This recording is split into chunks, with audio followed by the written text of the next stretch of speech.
berarti Presiden Prabowo Subianto punya concern soal hubungan internasional, hubungan kita bilateral, multilateral dengan berbagai negara. Begitu ya Mas Arya? Iya, pasti itu. Karena setelah menghadiri 6 KTT, nanti September memang persiapannya masih cukup lama, tapi kita masih punya kaitan karena setelah negosiasi Presiden Prabowo dengan Presiden Trump, dari 32%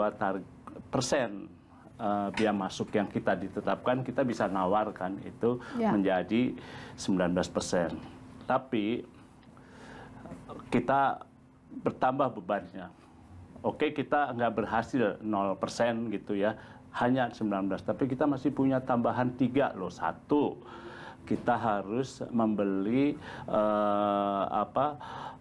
komoditas energi yang nilainya sampai 15 miliar dolar. Banyak yang bilang itu nggak sebanding ya, banyak kritik juga begitu. Betul. Bahkan ada yang bilang kita didikte gitu ya. Kedua, kita harus membeli produk-produk agriculture-nya Amerika senilai 4,5 miliar dolar AS.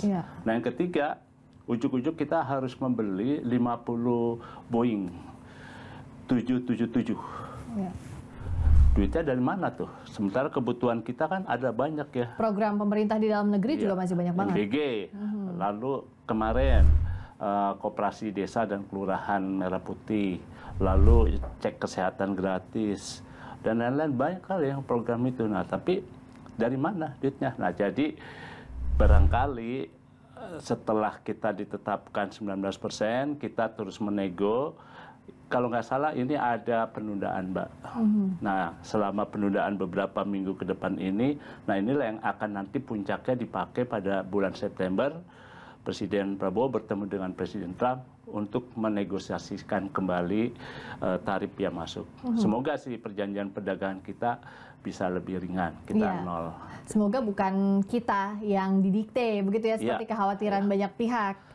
Dealing dengan Amerika Serikatnya harus menguntungkan juga buat Indonesia, bukan cuma membebani. Itu jadi memang terkait itu posisi kita harus kuat. Nah, dalam rangka itu kelihatannya pernyataan kepala itu ya PCO ya, Pak Hasan Nasbi, yang bilang bahwa Presiden Prabowo akan menghadiri sidang umum PBB bulan September.